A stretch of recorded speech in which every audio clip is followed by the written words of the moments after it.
Hey, this is Matt once again. What about in the video? Another paid request, this time for Jonathan. Thank you so much for that. And for those interested in requesting any type of videos, topics, reactions, re-reviews, reviews, commentaries, whatever it may be, feel free to send it either directly to my PayPal or join my Patreon. Both links are down below in the info box. Now this is for National Lampoon's Endless Bummer, which I guess in some places called Surf Party. Came out in 2009. At first I was asked, what the hell happened to National Lampoon? I mean, you say they haven't been... Is National Lampoon even around anymore? What the hell do they do? Do they go bankrupt? I mean, if they keep releasing crap like this or putting their name on it, or say, hey, find whatever movie that's under a bus, and if there's somewhat of a comedy, yeah, put our name on it. I remember like National Lampoon's Animal House, Vacation, Christmas Vacation. Hell, I love Loaded Weapon 1. Emilio Estevez, Samuel L. Jackson. This, though, like a lot of their stuff, and so, this is even the worst of the worst. Not even close. But it's just one of those things you look at, like Dorm Days, and what was that one I saw with Bryan Cranston and Judge Reinhold? And you're like, then there's like, what, National Lampoon? Lampoon's the TV movie, and there's like all sorts of other stuff. I forget which one it was. There was one with a very fun Andrew Dice Clay segment in it. It's like some type of anthology one. But Endless Bummer, as this is called, I guess the guy who wrote it and made it, this is kind of based on his personal experience. His name is JD, and then the main character's name is JD. So him and his buddies, Sparky, who's a little loudmouth asshole, about as, I don't know, thin as a toothpick, about as wide as this piece of paper here. He's wide as this, and then as big as a toothpick, but he likes to talk shit. Then you have this guy named Lardo, and I recognize the guy. For those who saw Ash vs. Evil Dead, remember the guy who became Ash's sidekick, Pablo? That's the guy who's in this, who plays Lardo. Ray Santiago is his name. He played Pablo, Ash's sidekick in Ash vs. Evil Dead. He's in this, only without the facial hair in this one. And they don't have any chemistry with each other. They don't really... The lead guy doesn't have any charisma, any presence to him. Matthew Lillard is in the film. It's not like a 2-minute cameo either. Like, he appears sporadically, and then the gist of the story is JD gets a surfboard. The surfboard was made by Matthew Lillard, and when JD goes out to surf, when he gets back to shore, the surfboard is gone. So he gets with his buddies, trying to figure out what's going on. One of his buddies said, I think I saw that. This guy stole it. I know his license number. They talked to someone who works at the DMV to get the address. And Matthew Lillard decides to join. So it's the 3 leads, Matthew Lillard, and then these 2 ladies.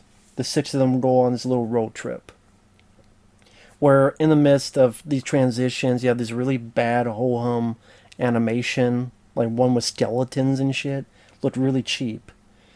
It has a couple of musicians and cameos.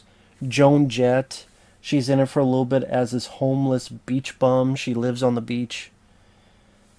There's this band named Fear, which gets mentioned in the movie because they're in the car and listen to this. Fear is a good band.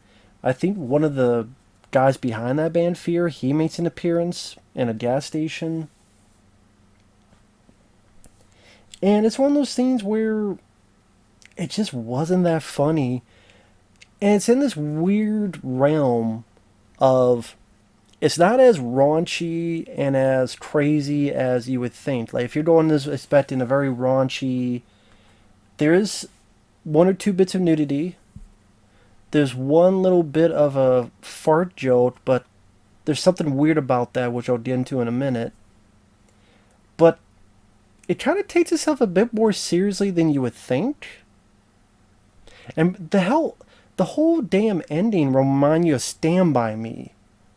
Remember Stand By Me's ending where you had the narration and each character what they did afterward, and but it's all in narration. It tries to be very poignant. Worked in Stand By Me. Doesn't quite work in this because the film didn't really earn it. I mean, if you're endeared by these characters, cool. I was not.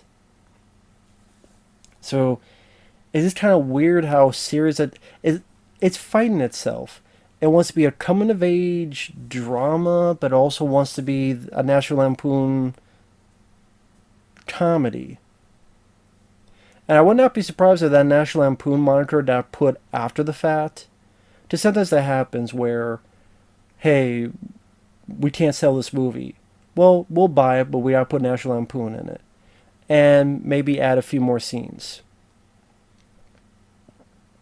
Because from time to time, there was these scenes with these two guys who never interact with our lead characters, never talked with our lead characters, and there's not really even a finale or finish to those characters. It's just once in a blue moon during the road trip, it'll come back to these two guys and a gal, and they're either smoked in a bond, or the first time we see them, there's a fart joke. That's the only fart joke in the movie, is the two guys are sleeping and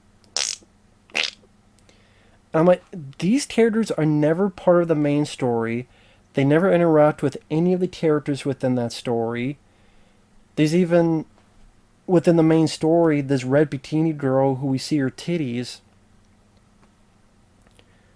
and her face and everything. But then those two guys see the red bikini girl, but you never see the girl's face. The camera like cuts her face off and she just walked by. I kind of walk by over here, and the two guys are kind of in my spot. Hey, red bikini girl. So I'm guessing all that stuff was shot after the fact. And even then, it's not like it really culminated in anything big with those newly shot footage of characters. In fact, the movie by the end completely forgets about them.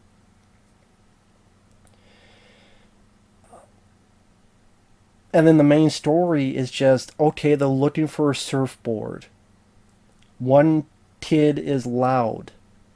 One kid Ray Santiago gets stoned a bit. Lead guy JD, he's a surfer guy. Hey, bro. Hey, bro. The joke early on is that he's having sex with a girl, and the mom's going, what are you doing in there? I'm having sex, Mom. Go. Yeah, it's going to take me 5 minutes to have sex with a girl, Mom. Leave me alone. Like, that's the joke.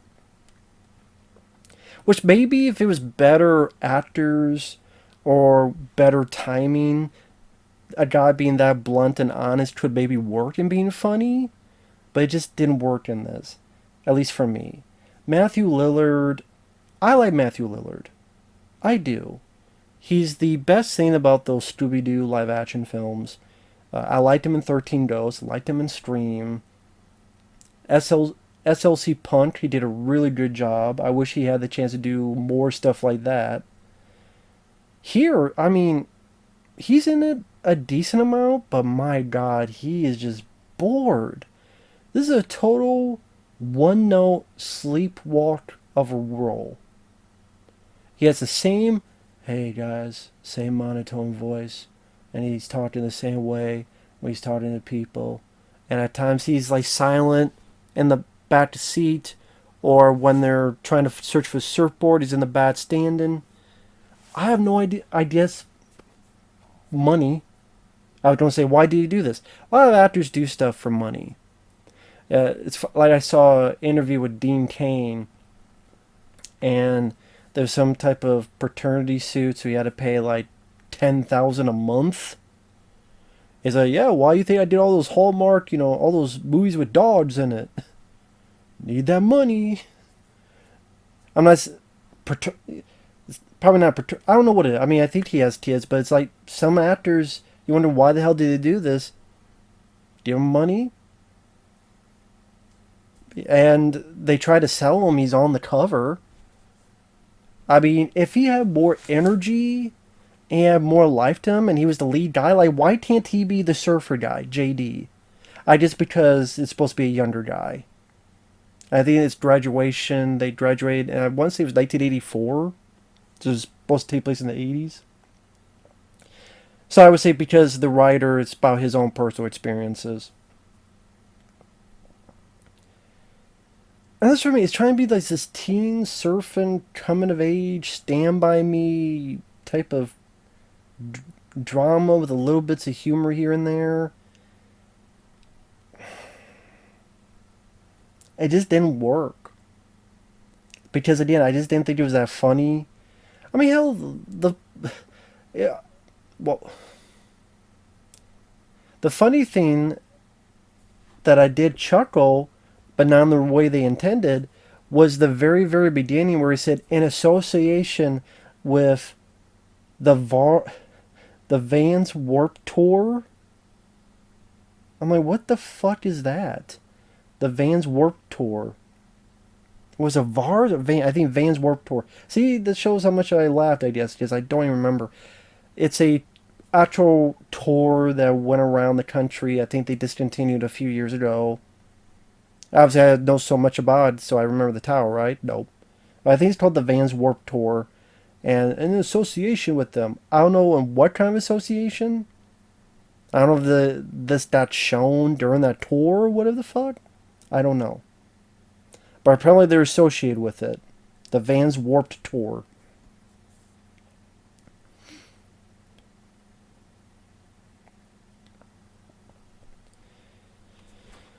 And the jokes are like they go to a gas station and they try to find ways to steal beer.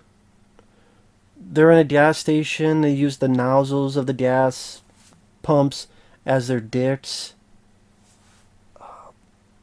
Matthew Lillard has this ridiculous, like trying to be very serious, but at the same time describes sex like a car ride and about how you need to take it slow and you need to do this, you need to do that. And the longer he keeps going, maybe I was supposed to laugh. I'm like, I just felt bad for Matthew Lillard.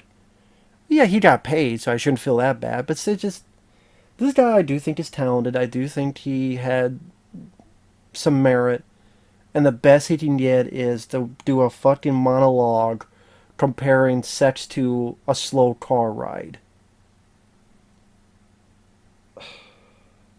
Oh, and James Remar's in the film, who is Raiden and Mortal Kombat Annihilation. He was the main bad guy in 48 Hours with Eddie Murphy back in the day. He was one of the main cast of The Warriors, Walter Hill film. He's been in quite a few stuff, James Remar. And he plays the dad of the guy who stole the surfboard. And if there's any spoiler alert, if there's any merit I can deal with the film, is that as weird as this sounds, it's not as bad as I thought it would be.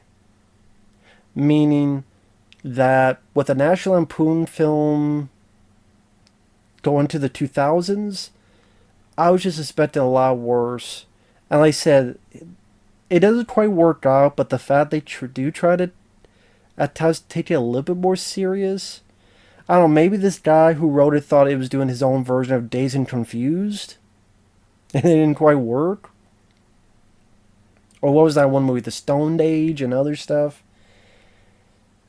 And so it takes some directions you don't expect. For example, okay, they meet the guy, James Remar, the guy who stole the board. They meet the guy's dad, James Remar. And you think, okay, it's James Remar.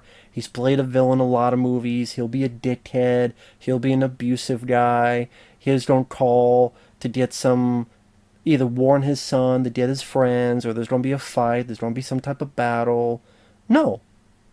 He's calm. He's collected. He's apologetic. He lets them have the surfboard. And I'm like, we're halfway through the film and they've already gotten their surfboard. Like they've already gotten there to the end of their journey. So it's pretty much just them trying to find the guy who stole it to beat him up. At one point, Ray Santiago, the two girls go out to get some more beer.